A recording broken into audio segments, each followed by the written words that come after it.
네, 연초 리오프닝 기대감에 들썩였다가 최근 부진한 흐름 보이고 있는 유통주와 화장품주까지 오늘은 살펴보도록 하겠습니다. 오리나 이베스트 투자증권연구위원 자리해 보셨습니다. 어서 오세요. 안녕하세요. 네. 다음 주 월요일부터 이 대중교통 마스크 해제를 하고 이제 마스크 전면 해제도 얼마 남지 않았어요. 네. 그렇게 되면서 이제 수혜를 받는 게 화장품주 좀 기대감이 나오는데 어떻게 바라보십니까? 먼저 주가는 좀 지난해 말부터 기대가 선반영됐던 모습이 좀 성급하게 나타났었죠. 예. 그런데 이제 올해 같은 경우는 단기 실적 상승 제외하고도 일단 체질을 개선해 놓은 업체들이 유리하다라고 판단을 하고 있습니다. 우리나라 화장품 업체들의 이제 주요 매출의 큰 축이 첫 번째가 국내 면세점이고요. 예. 그리고 두 번째는 중국 현지 매출액인데, 근데 국내 면세 같은 경우는 중국인들이 들어와줘야 되는 상황이고요. 왜냐하면 지금까지는 보따리상 의존도가 워낙에 높다 보니까 그동안에 그들에게 지급했던 알선수수료, 그러니까 리베이트가 워낙에 높았다 보니 이런 내용 때문에 수익성에는 조금 도움을 안 받았던 부분이었고요. 면세점 업체들 입장에서는. 예. 그리고 더불어서 중국 같은 경우는 지난해에 이제 아시겠지만 3월부터 해서 상해 봉쇄가 있었고, 그리고 4분기 때도 갑자기 위드 코로나 전환을 하면서 확진자가 급증을 한 내용 때문에 좀 부진했었다. 그래서 저희 하우스가 지금 중국 같은 경우는 2분기부터 좀 소비가 활성화될 걸로 전망을 하고 있다 보니까 예. 화장품 업체들 같은 경우도 이제 올해는 당장 1분기는 좀 어려울 것 같고요. 2분기 그리고 또 하반기를 좀 더 기대하는 모습을 그려보고 있습니다.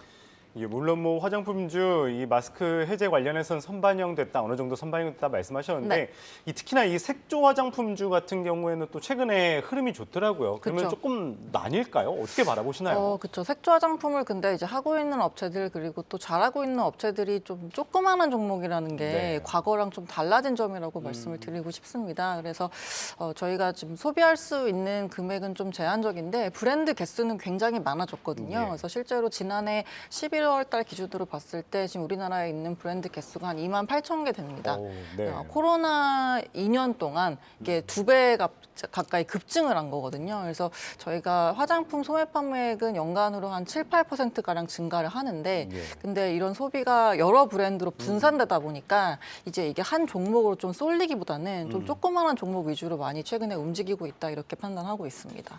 예, 뭐 그렇다면 이 전통적인 화장품 대형주 이 LG생건과 아모레퍼시픽 같은 경우에는 좀 실적 개선 어떻게 바라보십니까?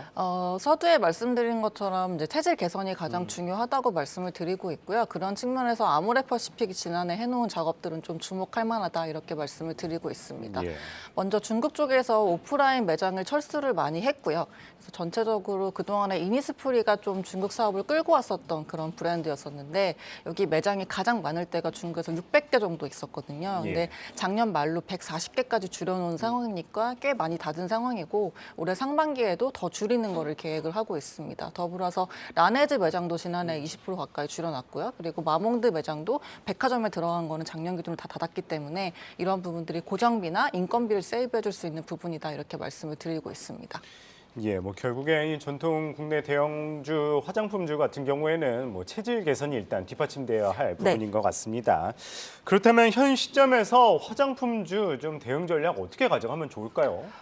그래서 이제 과거보다 이제 어려워진 점이 이 화장품 업종이 좋아지면은 그게 전체적으로 대형주들이 이제 업종을 끌고 가는 모습들이 나왔었고 그랬죠. 그 뒤를 따라서 뭐 ODM이나 조그마한 업체들까지 안 오른 것들이 같이 올라가는 그림이었는데 이제 그런 모습들이 아니라 소비가 분산되고 있고 또 이제 수요나 취향도 굉장히 다양해지고 있다 보니까 과거 에어쿠션처럼 그런 대형 히트 제품이 나오기가 조금 어려운 상황이 됐다 이렇게 예. 말씀을 드리고 있습니다. 그래서 올해 같은 경우 실적이 좋아 보일 수밖에 없을 거예요. 왜냐하면 중국이 돌아서기 때문에 그리고 예. 지난해 워낙에 어려웠다 보니까요. 그래서 실적이 좋아 보이는 게 올해는 그렇겠지만 중장기적으로 보셨을 때 이런 전략을 올해 이제 바꿔놓은 업체들이 좀 주요하다라고 긴 호흡에서 봤을 때는 그렇게 말씀을 드리고 있고요. 근데 올해만 봤을 때에는 일단 구조 조정을 많이 해놓은 아모레퍼시픽이 조금 더 유리하다 이렇게 말씀을 드리고 있습니다. 근데 이게 사실 화장품도 그렇지만 모든 소비재가 최근에 브랜드가 되게 많아지고 있고 맞습니다. 전체 소비는 제한적인데 이게 계속 분산되고 있다 보니까 종목으로 연결시키기가 되게 어려운 부분들이 많아요. 그래서 그런 부분들을 주의 깊게 같이 봐주시면 좋을 것 같아요. 예, 뭐 물론 뭐 화장품주 어렵긴 하지만 그럼 그 가운데 어쨌든 아모레퍼시픽을 그러면 최선호주로 생각하면 될까요? 네, 일단은 제가 공식적으로 이제 2월까지는 화장품 업종을 맡았다 보니까 그게 마지막 레포트여서 그렇게 말씀을 드리고 있고요. 네. 다음에는 예, 제가 커버 알겠습니다. 예정인 플랫폼으로. 네, 알겠습니다. 예, 그러면은 이번에는 유통주 관련해서도 여쭤보도록 할게요. 뭐 유통업계에 관한 경우에 이제 이 지난해 이제 면세점을 제외하고 다른 채널들 뭐 실적 개선이 있었는데 올해는 어떻습니까? 좀 상황이 달라집니까? 올해 이제 우리나라 사람들이 전체 먹고 쓰고 소비하는 금액 성장률을 한 1.8%에서 2% 정도밖에 안 낼 거라고 보고 있는데요. 네. 물가가 워낙에 빠르게 오르고 있다 보니까 실질적으로는 그렇게 소비가 크게 늘지 않는 모습이라고 봐주시면 될 것 같습니다. 그래서 이 돈이 갈 만한 채널을 골라내는 게 굉장히 중요하다라고 말씀을 드리고 있는데 예. 일단 직관적으로 가장 좋은 거는 편의점이 가장 클리어하고요. 왜냐하면 유동인구 늘어나고 그리고 물가가 올랐다 보니까 객단가도 상승을 했습니다. 그래서 예. 가격과 수량 둘 다 지금 올라가는 구간이라고 말씀을 드리고 있고요. 그리고 또 한 가지 특이사항은 고물가 때문에 할인 채널을 좀 선호하는 모습들이 나오고 있어요. 그래서 예. 그러니까 대기업들의 슈퍼마켓 채널, 보통 저희가 SSM이라고 부르는 채널이 그렇죠. 지난해 원래 구조적으로 좀 하락하는 채널이었었거든요. 근데 지난해 4분기부터 플러스로 지금 성장률이 인더스트리 전환을 했습니다. 그렇다 보니까 확실히 할인점이나 이제 대형 슈퍼마켓으로 이제 저물가, 그러니까 더 싼 제품들을 선호하는 모습들이 나오고 있고요. 근데 또 재밌는 거는 극단적으로 또 비싼 제품들도 같이 소비가 되고 있어서 그러니까요. 예, 네. 이런 부분들이 저희가 양극화 소비 얘기한 게 거의 10년 가까이 됐지만 이게 더더욱 좀 극단적으로 진행되는 한 해가 될 것으로 전망을 하고 있습니다. 그래서 일단 업종으로 봤을 때는 편의점이 가장 조금 편안하다라고 볼 수 있을 것 같습니다. 예, 알겠습니다. 유통주 중에서는 편의점을 조금 더 눈여겨봐야 된다 말씀을 주셨고요. 네. 뭐 그런 가운데 이제 쿠팡 뭐 계속 이제 성장을 했었죠. 그러면서 네. 이제 유통 빅3 구도가 깨진 상황인데 앞으로 이제 유통 시장 더 경쟁 당연히 심해지겠죠. 너무 심해질 것 같고요. 네. 근데 올해 같은 경우는 좀 다들 약간 조용히 지나가는 한 해로 예상을 하고 있습니다. 먼저 뭐 네이버, 쿠팡 그리고 이제 이베이까지 합한 쓱닷컴 전체적으로 봤을 때 시장 점유 싸움은 일단락 됐다 이렇게 네. 말씀을 드리고 있고요. 온라인 쪽이 워낙 지난 2년 동안 코로나 때문에 성장이 좋았다 보니까 올해 같은 경우는 시장 자체가 그렇게 크게 성장할 거라고는 보고 있지 않습니다. 그래서 예. 쿠팡이 이번에 4분기 실적을 잘 냈음에도 불구하고 주가가 그렇게 뭐 잠깐 좋았다가 말았던 내용들도 이제 그런 부분들이 좀 반영이 됐다라고 보고 있고 예. 실적은 보셨겠지만 이제 매출액은 21%가량 증가를 했는데 영업이익도 이제 흑전했습니다. 그래서 2개 분기 연속으로 좀 1,000억 원대 기록을 했고요. 근데 그 P랑 Q로 나눠서 봤을 때, 그러니까 예. 한 사람당 쓰는 금액이 있을 거고, 그리고 쓰시는 고객들이 있을 텐데, 지금 고객 수가 한 1,800만 명 정도 조금 넘어요. 예. 근데 이게 전년 동기 대비해서 1%밖에 안 늘었거든요. 그러니까 이제 웬만하게 쿠팡을 쓰고 계신 분들은 다 거의 쓰고 계시기 때문에 예. 더 이상 이제 Q를 늘리려면 뭔가 해외 진출이나 이런 것들이 나와줘야 되는 상황이라 말씀을 드리고 있고, 그리고 한 사람당 고객당 쓰는 금액은 지금 4분기 때 297불 정도인데요. 그러니까 3개월이 1분기니까 한 달에 뭐 10만 원 조금 뭐 안 되게 환율이 좀 최근 비싸니까 뭐 넘게 쓰고 계신 거라 볼 수 있는데요. 근데 저희가 쿠팡에서 이제 생수랑 뭐 물티슈 같은 거 생필품 이제 빨리빨리 필요한 것들 사는 거 외에 10만 원 넘게 쓰려면 결국에는 패션이나 화장품 같은 그런 좀 고가의 제품들로 한 번 더 레벨업을 해야 된다 이렇게 말씀을 드리고 있거든요. 근데 예.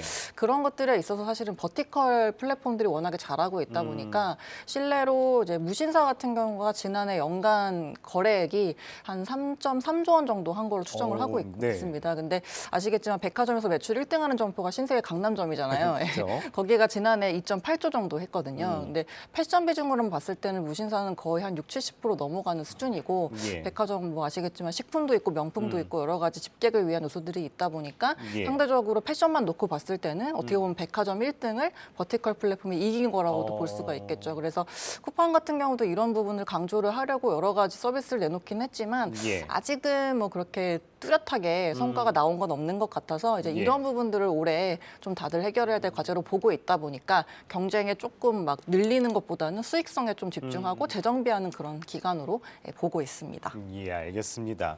그리고 이 마트나 이런 거 관련해서 네. 10년 만에 이 의무 휴업이 네. 해제 기대감이 있잖아요. 네네. 이에 따른 기대감은 좀 어느 정도 받을 수 있을 것으로 보세요. 그것도 이제 처음에 뉴스가 나왔을 때 작년 말부터 주가는 먼저 그렇죠. 또 앞서갔다가 예, 또 이제 기대감이 꺼진 상황인데 아무래도 이마트도 그렇고 롯데쇼핑도 그렇고 이제 마트 사업부를 갖고는 있습니다만은 이마트도 이제 스타벅스 이슈가 또 있었었고요. 그리고 네. 또 온라인 쪽도 적자가 지속이 일단 되고 있는 상황이고 롯데쇼핑도 이제 마트 쪽이 좋아진다 하더라도 하이마트가 또 올해는 어려워질 거거든요. 왜냐하면 코로나 기간 동안 가전을 워낙에 구매를 많이 하셨었다 보니까 이제 그게 베이스 부담이 있는 상황이어서 완전히 이제 마트로 연결이 되는 그런 종목이 조금은 시장에 애매하지 않나 이렇게 말씀을 드리고 있고, 근데 상대적으로 봤을 때는 할인점 본업 자체를 잘하고 있는 이마트가 두 개 중에서는 좀 낫다라고 말씀드리고 있습니다. 예, 그렇다면은 유통주 좀 투자해야 할 때 포인트라든지 또 유통주 가운데 탑픽 꼽으신다면 어떤 걸 말씀해 주시겠어요? 네, 저희는 GS 리테일 말씀드리고 있고요. 예. 앞서 이제 서두에 편의점 업종 가장 주목하고 그렇죠. 있다 말씀드렸는데 사실 제일 편안한 종목은 BGF 리테일이거든요. 왜냐하면 편의점 사업만 하니까요. 네, 근데 GS 리테일이 이제 포인트는 더 나빠질 게 없다라는 측면에서 주목을 하고 있습니다. 왜냐하면 편의점이 지난해에 그러니까 GS 리테일의 편의점 부분이 지난해 이제 통합 앱을 낸다고 개발자들 좀 많이 뽑고 인건비 많이 들어왔었어요. 그래서 작년 편의점이 좋았음에도 불구하고 GS 리테일은 BGF 리테일 대비해서 좀 마진이 빠졌었고요. 그리고 더불어서 인터넷 쪽, 그러니까 이커머스 쪽도 GS 프레쉬라는 사업 부분을 이제 좀 드라이브를 많이 걸면서 1분기랑 2분기에는 거의 한 300억 중반, 400억 정도 적자가 났었던 부분이었는데 상반기 끝나고 이제 하반기부터는 수익성에 좀 집중하겠다고 해서 실제로 3분기 때는 200억대로 적자가 줄었고요. 4분기 때는 200억 안짝으로 이제 적자가 들어왔습니다. 그렇다 보니까 올해는 지난 1, 2분기가 제일 적자가 컸다 보니까 베이스 부담이 없어서 더 나빠질 게 없다라는 말씀 드리고 있고, 그리고 호텔 사업부도 같이 하고 있는데 호텔 리오프닝 때문에 좋고요. 그다음 슈퍼마켓도 앞서 말씀드린 것처럼 지금 인더스트리를 돌았다 보니까 이쪽도 좋고, 그래서 BGF 리테일 대비 좀 더 나빠질 게 없다. 그리고 더 업사이드가 크다라는 측면에서 말씀을 드리고 있는 종목입니다. 예, 뭐 최선호주는 GS 리테일 말씀 주셨고, 그럼 전반적으로 유통주 좀 투자 포인트, 뭐 선별 씨 어떤 포인트에 좀 주목하면 좋을까요? 일단은 올해 트렌드는 상반기까지는 아무래도 고물가에 대한 내용들에 이제 좀 대비가 되는 채널들 위주로 말씀드리고 있고요. 하반기는 아무래도 면세 쪽에 다들 좀 기대를 많이 걸고 있는 것 같아요. 아무래도 이제 보따리상들 의존도가 좀 낮아질 테고, 그리고 순수 투어리스트들이 많이 들어올 테니까, 그리고 지금은 이제 내국인 출국하시는 분들 위주로 좀 매출이 나오고 있지만 이제 중국 분들이 들어오시면 좀 보이더라고요, 요새 명동에. 이제 많이 오시면 아무래도 같이 좀 올라갈 거다 보니까 사실 중국 리오프닝 관련해서 화장품은 좀 먼저 많이 반영했는데 면세는 크게 움직이지를 못했어가지고 이제 이런 부분들 같이 말씀을 드리고 있습니다. 네. 예, 알겠습니다. 유통주 최선호주 이 GS 리테일까지 살펴봤습니다. 오늘은 이 유통주와 함께 화장품주에 대해서 살펴봤습니다. 우리나라 이베스트 투자증권연구원 말씀 들어봤습니다. 감사합니다. 네, 고맙습니다.